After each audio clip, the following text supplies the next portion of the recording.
All right, let me start off by saying I'm no electrician, I'm no boat mechanic. If you're curious on how to wire up your bow-mounted trolling motor, maybe this video will help you. I'm working on the wiring. I've got the motor mounted where I want it, and now I'm working on the wiring for it.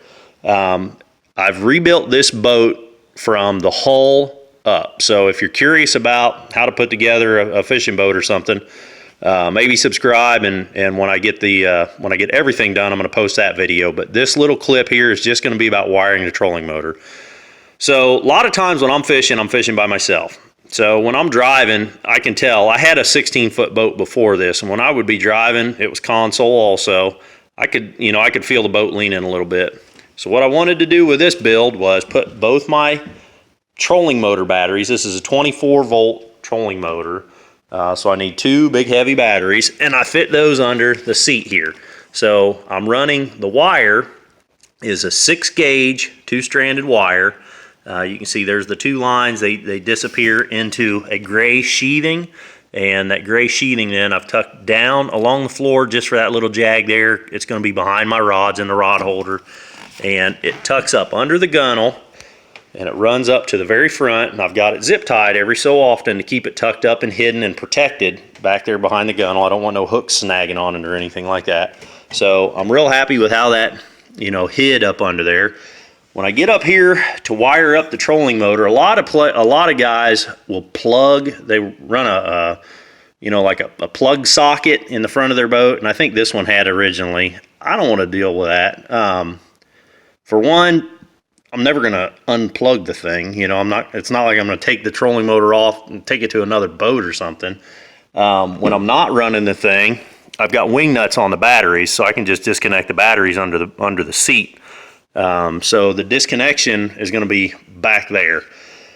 What I'm going to do here is, this is 10 gauge, that's 6 gauge. They don't make, they probably make an adapter. I'm just too tight-ass to buy one. These yellow ones will work for 10 gauge or 12, I think.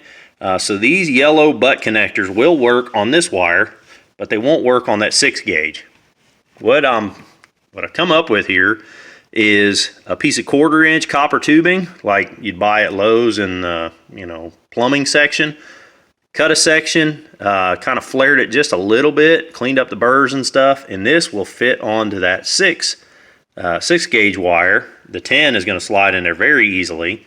I'm going to fill this up full of dielectric grease, and I'm going to use a piece of shrink tubing to protect the whole thing after I'm done.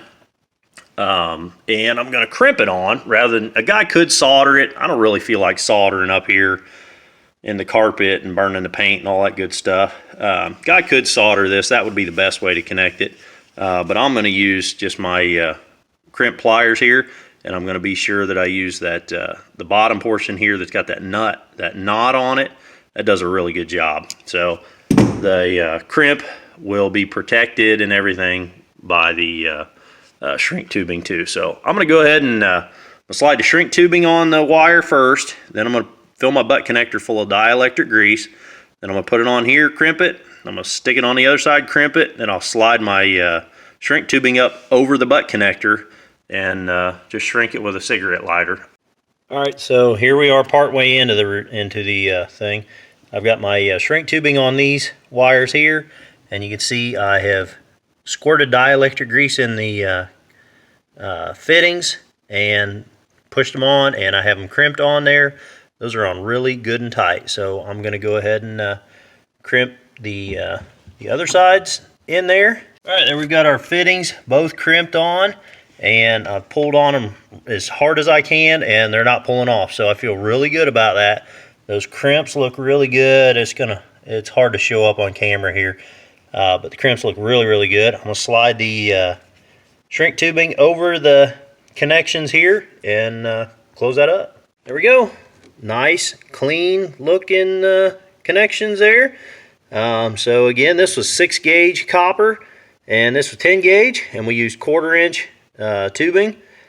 Worked out great. So I would not skimp on the dielectric grease, especially being this is in a boat and it's going to be, in a damp, wet environment. So the dielectric grease Dielectric grease is non-conductive. It's actually an insulator, but it keeps water and air away from whatever, it just seals stuff up. So it'll keep those connections from corroding. I'm going to go ahead and wind this up, tuck it up underneath there, and tidy it up to where the wires don't catch on anything. All right, well, you can see I got her pretty well tidied up there. I got it fastened up under the deck. I actually used one of the deck mounting bolts to attach that. So that's really secure. It's a really tidy looking little setup there to keep it from getting snagged on anything. Now back here at the batteries, again, this is a 24 volt system. So how this works is these are two 12 volt batteries, and you run, if you'll notice, this is the negative terminal, that's positive, that's negative, that's positive. So you tie the positive and negative together. So when you wire them up that way, this is called series. This is wired in series. So the positive connects to the negative, and we're actually going to pull juice from the, what is that? That's the negative on this battery and the positive on this battery. So the circuit goes all the way around, and I used the same.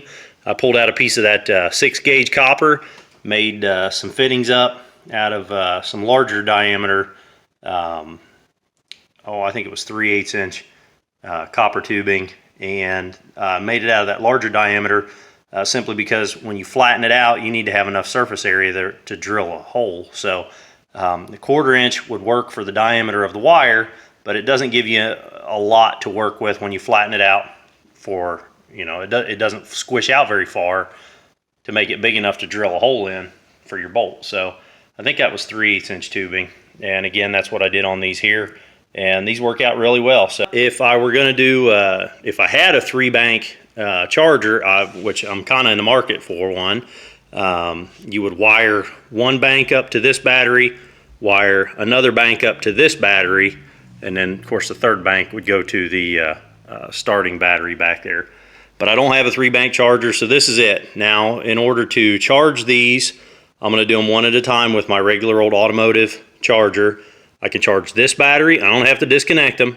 I can charge this battery, positive, negative. And then when this battery's full, I can charge this battery, positive and negative. So that's how I'm going to do that for now until I get a 3-bank charger. All right, well, you see the trolling motor is running. I've had it sitting here for about 15 minutes now on full speed. Full speed on this one is 5. And I'm doing this as a test to make sure that all my connections are good and good and tight. And I'm feeling the wires here. Especially want to feel to make sure there's no temperature change there at the connection that we made with those fittings. After I got done, with that last clip, I thought, I better show everybody how I'm testing this. So this is how I'm doing it. I feel absolutely no temperature change at all. These wires are good and cold. I go over here to my battery, how I've got it wired up, and I don't feel, they're room temperature, they're nice and cool. And again, it's been running for about 15 minutes. Granted, this is not, if this were in the water, it would have a load on it. And again, that motor is just as cool as you please. But, I feel that this will be a sufficient test to make sure that wiring is good. So that's all I got on this one, guys. You'll notice I got a transducer mounted there.